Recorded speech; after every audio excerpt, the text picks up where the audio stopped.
Well, whenever you're ready. Okay, good morning, everybody. It's almost Good Erev Pesach. Shulchan Aruch tells us that 30 days before Pesach, meaning essentially from Purim on, we should start learning about Hilchos Pesach, not only because of the halachos that are very complicated in terms of koshering for Pesach and what you can and cannot eat and so forth and so on. It takes a great deal of time if you're going to prepare the Haggadah properly. There are thousands upon thousands of commentaries on the Haggadah. And if we're going to explain each part of the Haggadah to our family, to our children, to understand it ourselves, it takes a great deal of time. It's not something that you could do overnight. So just if you haven't started yet, I know it's the last minute, but there are many, many very good Haggadahs out there to explain and allow you to discuss in depth each part of the Haggadah, bearing in mind that, of course, that if you explain each part of the Seder in depth, it will take you quite a long time, and it'll be a very, very long Seder. And depending on who you invite to your Seder, it might be a challenge. Perhaps assigning different parts to different people is certainly one approach. The one story I want to focus on this morning is a very famous Seder in Bnei Brak that is recorded in the Haggadah. And bear in mind, the Haggadah that we have now is probably not final, wasn't finalized in its complete form until probably after the time of the Rambam. So you're talking maybe 11th century or so, approximately, when the Haggadah assumed its final form. It originated very, very early on. It was modified, and it was accepted around the time, or shortly after the time of the Rambam. In any event, the famous story that we read about, Masa, it happened. Starts the word Masa, Rabbi Eliezer, Rabbi Yoshua, Rabbi Elazar ben Azariah, Rabbi Akiva, Rabbi Tarfon, 5 great rabbis. Shahayu Mesubin bivnei Brak. They were having their Seder, Mesubin, they were reclining on couches in Bnei Brak. And after the actual Seder was concluded, V'hayu Mesaprim b'yitzias Mitzrayim kol oso halayla. It was shortly after the Churban. They were discussing Yitzias Mitzrayim all night long. Until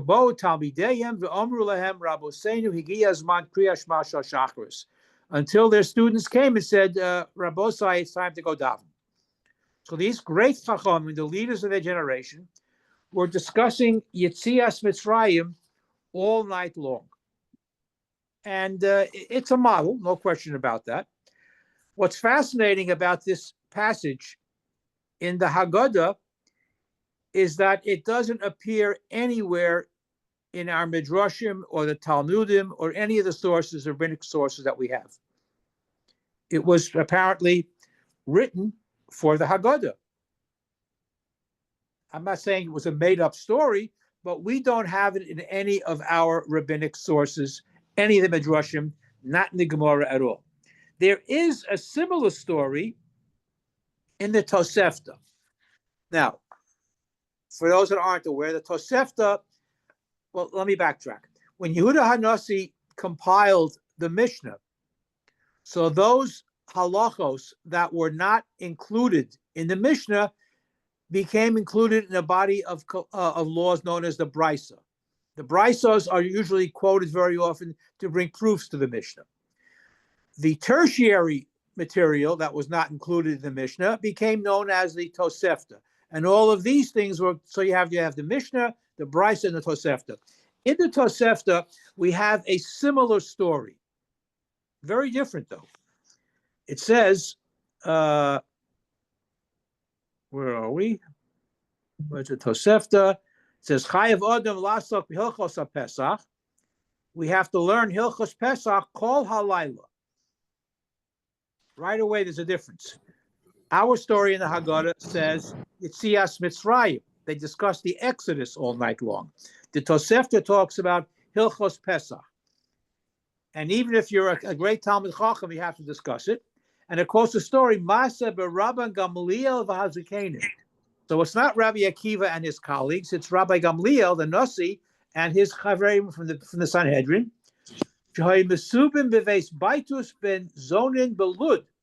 They were in somebody's house in Lud, not Bnei Brak.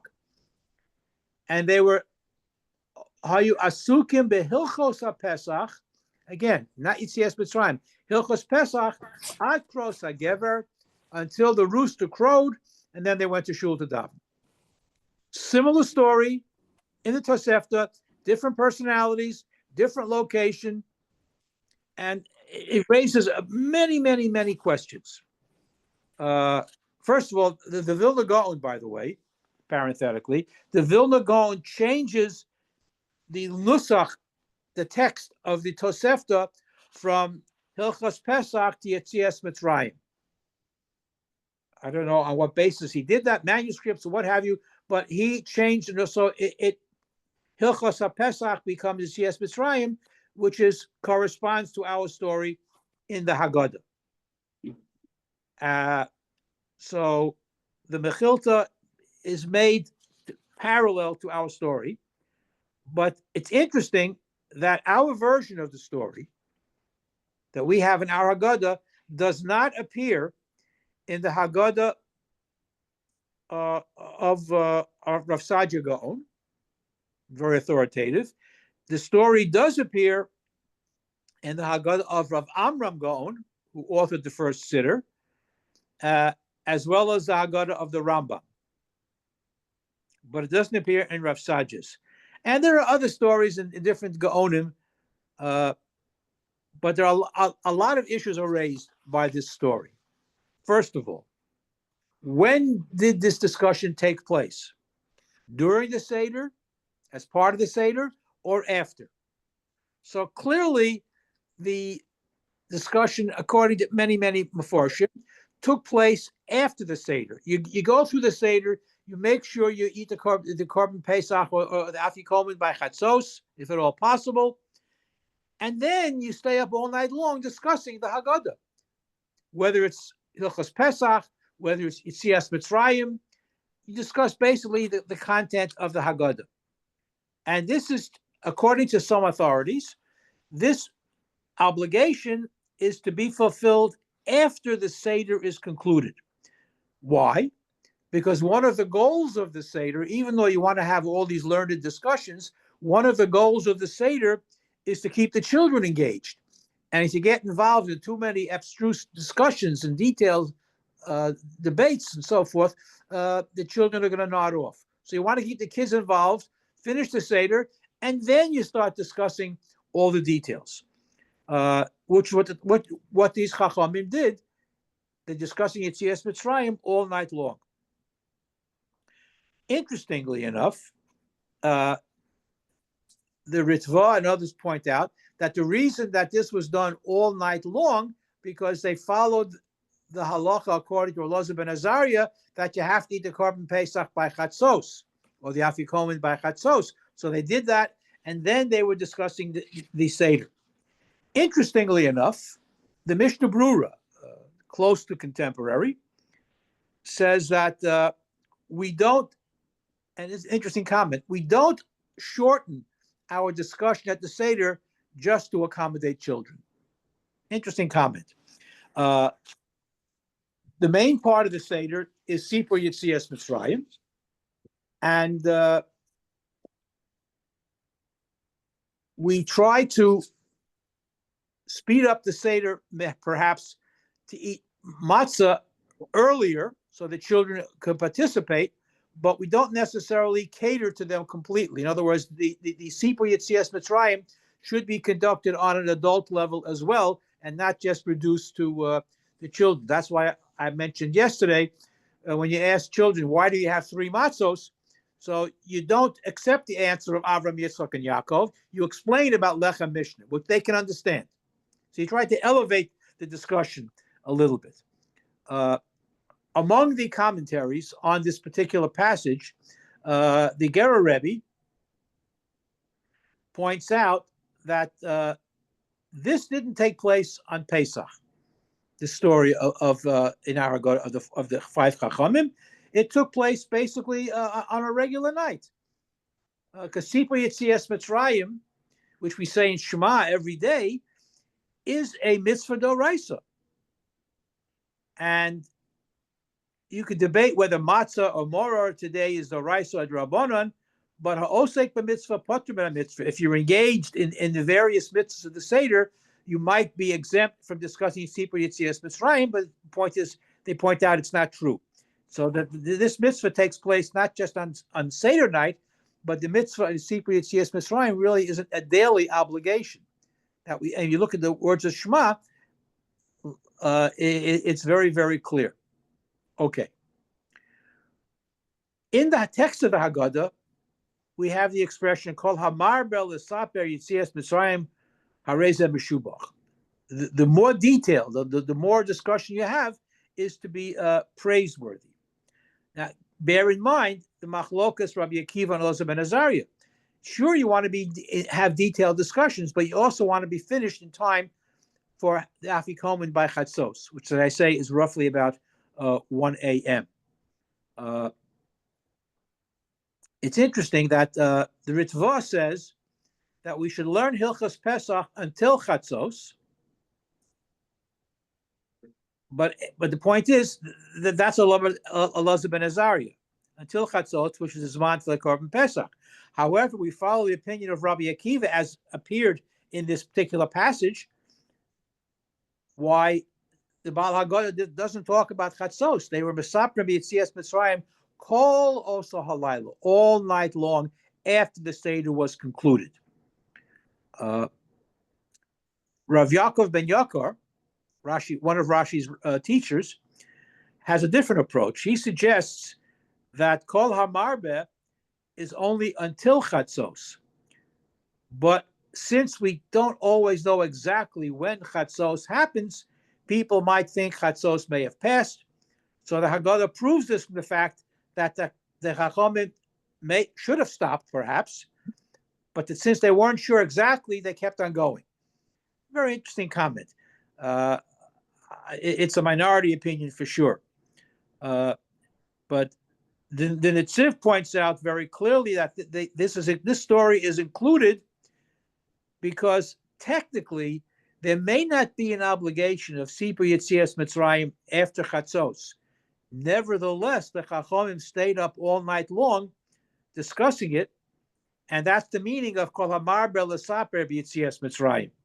That after Chatzos, it may not be obligatory, but it is certainly praiseworthy.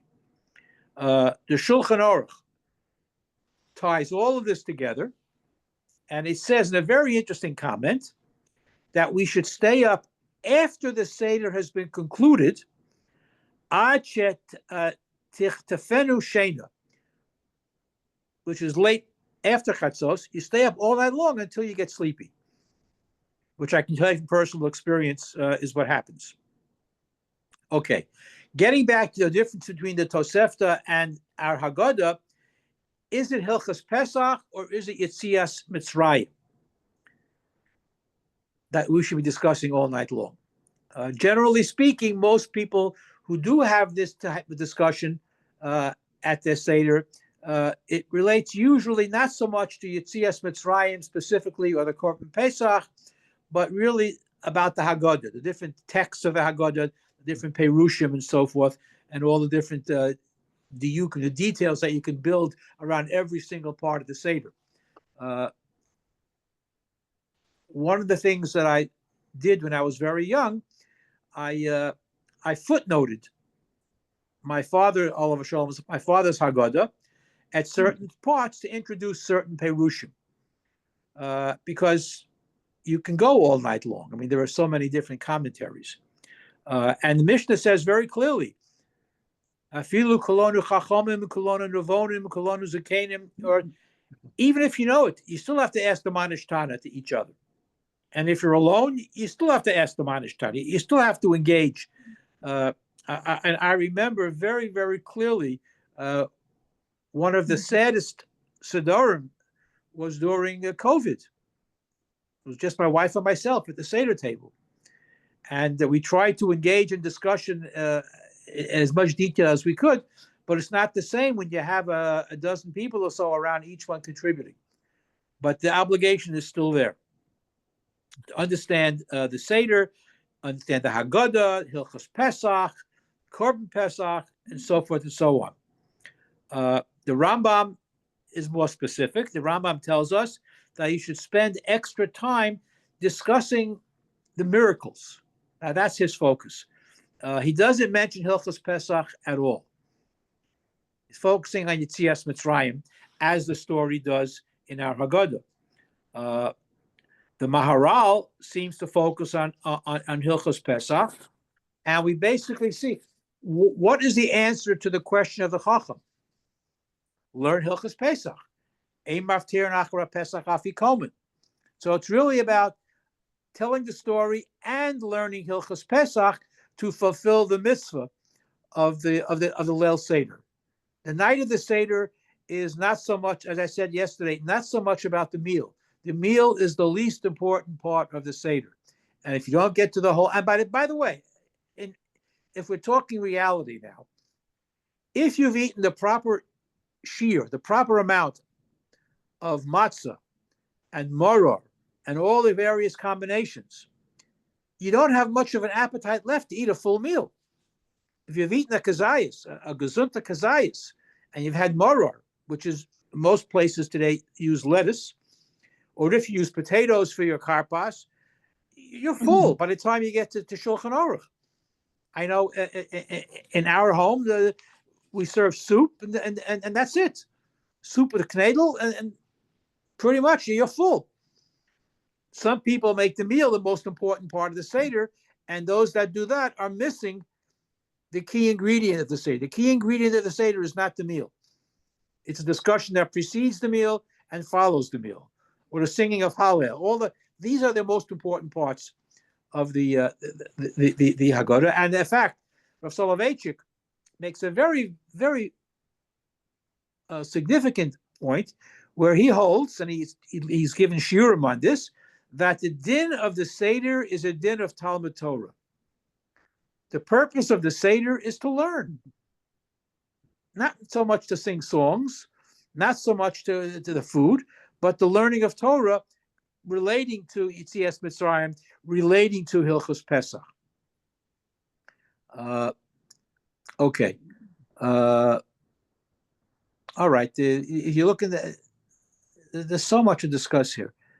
Again, whether it's Hilchos Pesach, whether it's Yetzias Mitzrayim, these are important parts here. We mentioned earlier that the Vilna Gaon changed the nusach in the Tosefta to Yetzias Mitzrayim from Hilchos Pesach. Not that you can't fulfill the mitzvah by learning Hilchos Pesach, but it's more appropriate for the evening. Okay. Learning Hilchos Pesach perhaps was a compromise among the Tanoim once Chatzos arrived. If those Chachamim who held like Rabbi Loza ben Azariah that the mitzvah halayla ends at Chatzos, and talking about Yetzias Mitzrayim might be Bittul Torah, so they switched to Hilchos Pesach, which defends that particular nusach, and that's part of Kol HaMarbe. Again, the two different nuschos are implying different things, which is why the Vilna Gaon changed it to conform to our Haggadah. Now, it's interesting as to the two different stories. Rabbi Akiva was in Bnei Brak with his Hechevra, and Rabbi Gamliel attended his Seder in Lud. Interesting, historically, these two locations. First of all the Chacham mentioned in our Haggadah lived in different places. Okay, Rabbi Akiva lived in Bnei Brak, Eliezer lived in Lud, Rabbi Gamliel lived in Yavne, Rabbi Yeshua was in Pekian. Why did they all choose Lud with Rabbi Gamliel in that particular version of the story. And why wasn't Rabbi Gamliel included in Rabbi Akiva's Seder in Bnei Brak? Again, and what was Rabbi Eliezer doing in Bnei Brak on Pesach when it should have been home in Lud? A lot of different questions to ask historically. It seems that also, if you remember the story, Rabbi Gamliel and Rabbi Elazar had a big machlokas, and Rabbi Eliezer was put into Cherem when Rabbi Gamliel was the Nasi. It's a separate story, and you can't. Normally, you don't invite someone who's a menuda to your seder. Again, interesting question. I don't know the answer to that. The Sfas Emes, Gera Rebbe points out that the story didn't necessarily take place on Pesach.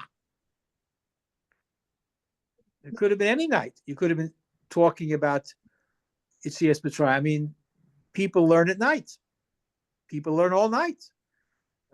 They say that in the Mir Yeshiva before World War II in Poland, the Talmidim were learning in the Beis Medrash 24 hours a day. They learned in shifts. The Beis Medrash was never, ever empty. Somebody was learning all the time. And there were night Sidorim, there were all-night Sidorim. Talmud Torah goes on all the time. So it could have been on a regular night. The story of Rabbi Gamliel, which is not as well known, why were they together in Lud?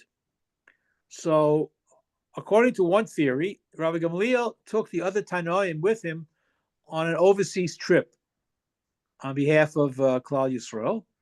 They returned on Erev Pesach, and they were near Bnei Brak, so they decided to spend the Seder there.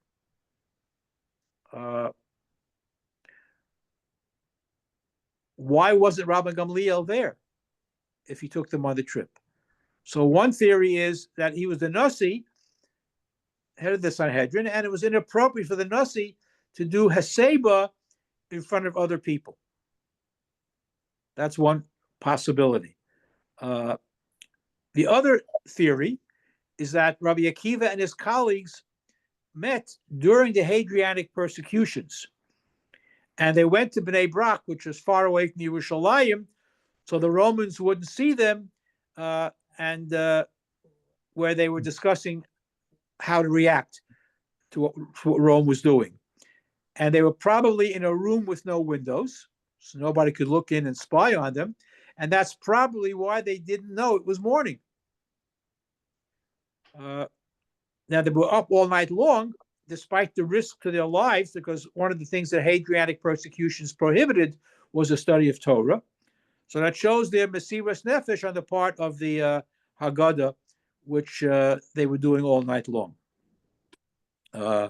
And they were perhaps, in addition to discussing the Haggadah, they were strategizing how to prepare for the Bar Kokhba revolt, which Rabbi Akiva supported very, very much. And that's why they met in Bnei Brak. Another fascinating perush, and I like this very much, was that the Torah Tamima points out that they went to Bnei Brak because they were living in very difficult times during the persecutions, and they wanted to hear words of encouragement and nechama from Rabbi Akiva, who was able to see things from a different perspective. The famous conclusion of the Gemara Makos, because Akiva nechamtani, that Rabbi Akiva was able to console the other Chachamim. So this simple story of Rabbi Akiva and his Chachamim in Bnei Brak is not at all a simple story at all. Who wrote it? We don't know. It doesn't appear anywhere else. We know there are a similar source in the Tosefta, but it's totally different location, totally different Chachamim. But this is fruit for discussion. We analyze, let's say, this one small piece of a Haggadah, but you can do the same thing for every paragraph in the Haggadah. And I encourage you, if you don't already have a good commentary or several commentaries on the Haggadah, there are so many out there. And there are so many available online as well, both in Hebrew and in English. As I said before, the main mitzvah of the Seder is the discussion, to engage people, to ask questions. Even if you may not have good answers, ask the questions. One of the things that I would always ask my grandchildren when they were younger, how many questions do we ask at the Seder? And of course, they would all say 4. And I said, no, maybe 40, maybe 400. The whole idea of the Seder is to ask questions and to discuss. And whether it's the 4 sons, every part of the Seder can be magnified and exploded in many, many different directions. And it's all part of the mitzvahs halayla. We don't anymore have the obligation or the ability to bring the Korban Pesach. Although one of the topics that we will address, I think, after Pesach is whether, in fact, you can bring Korban Pesach Bisman Hazeh today. Because in the 19th century, Rav Tzvi Hirsch Kalisher and a few others actually wanted to bring Korban Pesach. We'll talk about that after Pesach, but it's something to think about. But again, there's so much to talk about. The Haggadah is so rich, and you don't have to worry about repeating yourself from year to year, because there are always more Perushim to consider. And I wish you all a Chag Kosher v'Sameach, and engage tremendous discussions at your Seder table.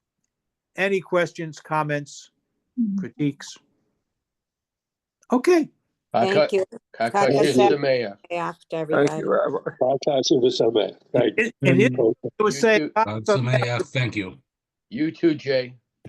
Yeah. Thank you, Rabbi. Okay. Kosher v'sameach to everyone. Chag Kosher v'Sameach. Be well.